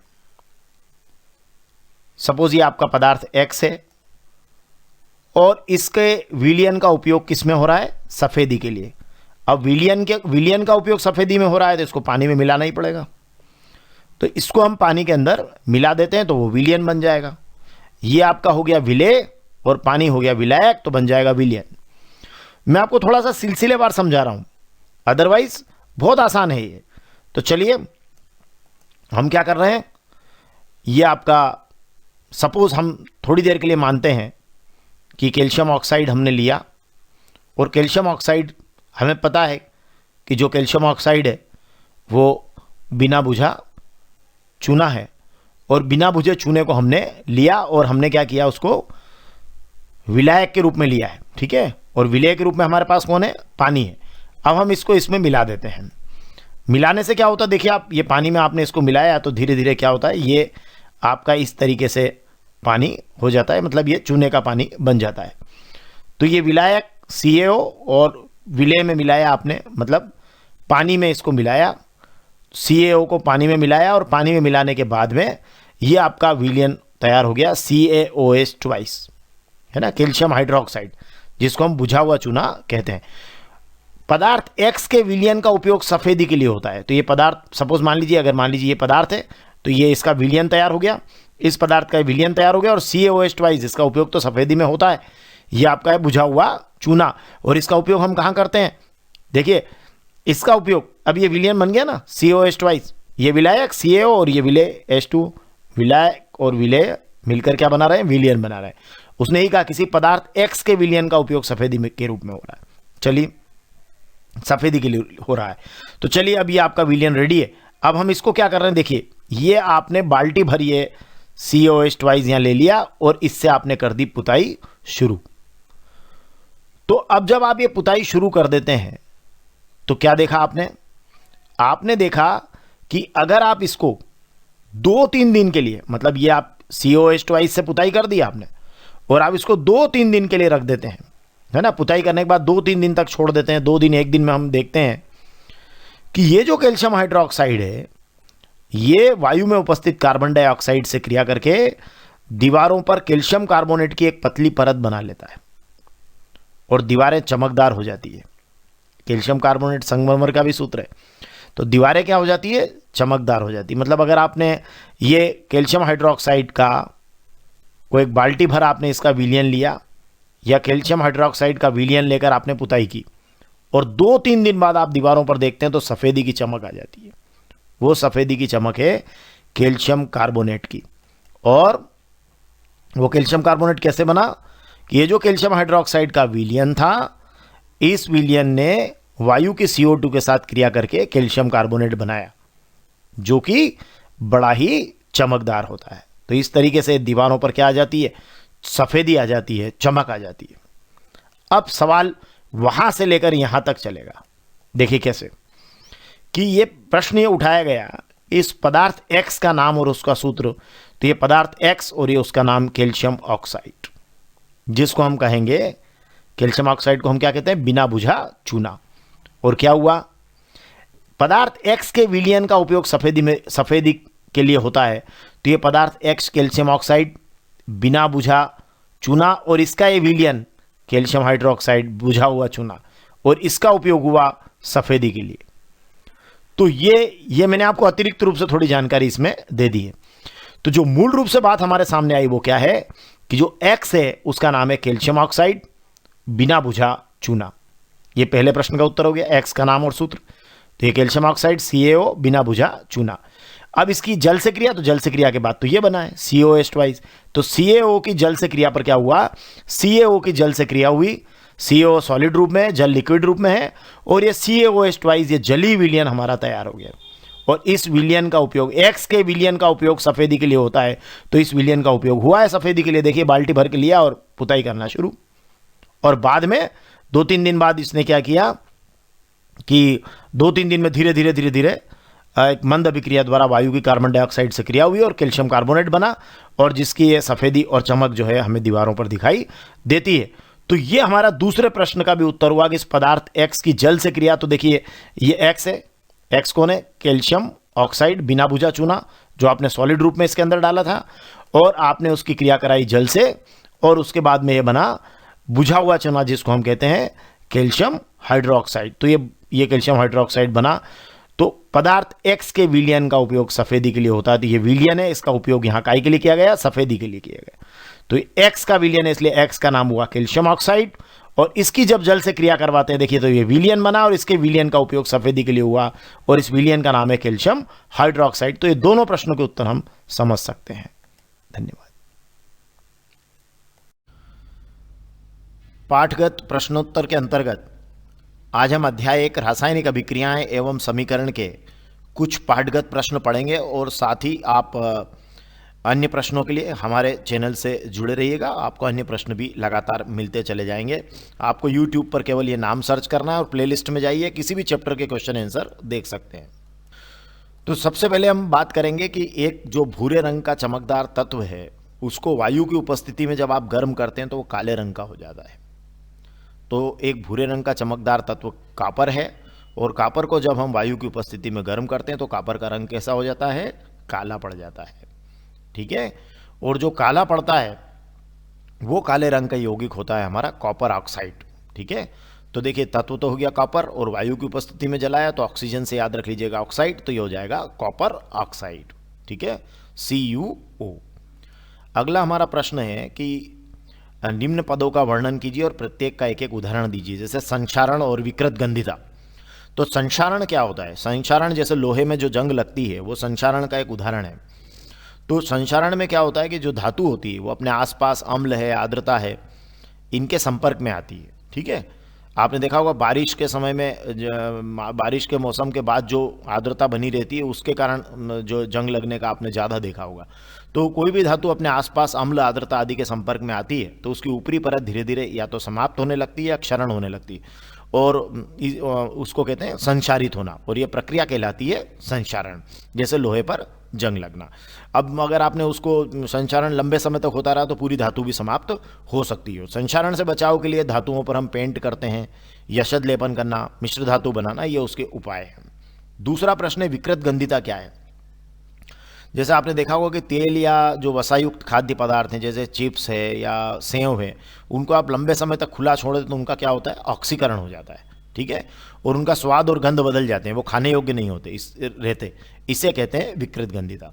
अब उनके लिए क्या करते हैं, अपन वायुरोधी बर्तन में रख दें। आपने देखा होगा कि जो शॉप्स हैं उनमें वो कांच के उसमें बंद करके उसको रखते हैं बिल्कुल एयर टाइट डिब्बे में, या प्रति ऑक्सीकारक मिलाकर, है ना, और नाइट्रोजन से प्रभावित करके भी विकृत गंधिता को रोका जा सकता है। मतलब हम उसको उसका इस अगले प्रश्न से समझिए इसको कि नाइट्रोजन से कैसे प्रभावित करते हैं। तो जैसे जैसे प्रश्न है कि तेल या वसायुक्त खाद्य पदार्थों को नाइट्रोजन से प्रभावित क्यों किया जाता है। मतलब आपने देखा होगा कि जो चिप्स के पैकेट्स जो होते हैं वो बड़े फूले फूले से रहते हैं। मतलब उसमें क्या करते हैं कि उसमें से ऑक्सीजन को हटाकर क्या करते हैं, नाइट्रोजन भर देते हैं। तो नाइट्रोजन क्या करता है कि कम सक्रिय गैस है, तो वो क्या करता है कि जो चिप्स आदि होता है उनका ऑक्सीकरण नहीं होने देता है। मतलब उससे वातावरण से उसको प्रभावित नहीं होने देता, जिससे वो लंबे समय तक क्या होती है, सुरक्षित बनी रहती है। धन्यवाद।